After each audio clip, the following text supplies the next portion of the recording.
জনতার বিরুদ্ধে লেলিয়ে দিয়ে তাদেরকে খুন করিয়েছে।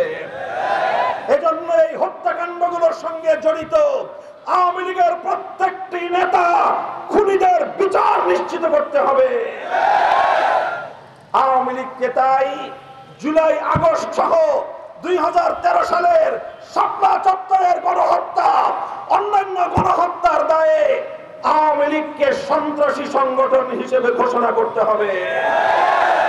বাংলাদেশের 72 সালের সংবিধানে যেই মূল নীতিগুলো তথা ধর্মনিরপেক্ষ মতবাদ সহ আরো 3টি মূল নীতিকে কেন্দ্র করে বাংলাদেশের স্বাধীন সংবিধান প্রণয়ন করা হয়েছে, সেটা আসলে ভারতীয় সংবিধানের মূল নীতির কপি পেস্ট করা হয়েছিল। আর এর মাধ্যমেই স্বাধীন বাংলাদেশের লক্ষ মুক্তিযোদ্ধার রক্তের বিনিময়ে অর্জিত স্বাধীনতাকে ভারত মাতার চরণতলে বলি দেওয়া হয়েছে।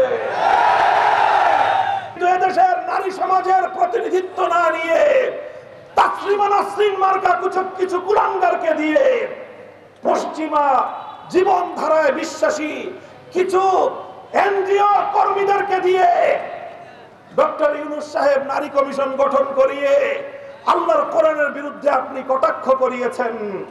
দাবি তুলতে চাই 90% মুসলমানের ধর্মীয় অনুভূতিতে আঘাত দেওয়ার জন্য নারী কমিশনের প্রত্যেকের বিরুদ্ধে আইনানুগ ব্যবস্থা গ্রহণ করতে হবে।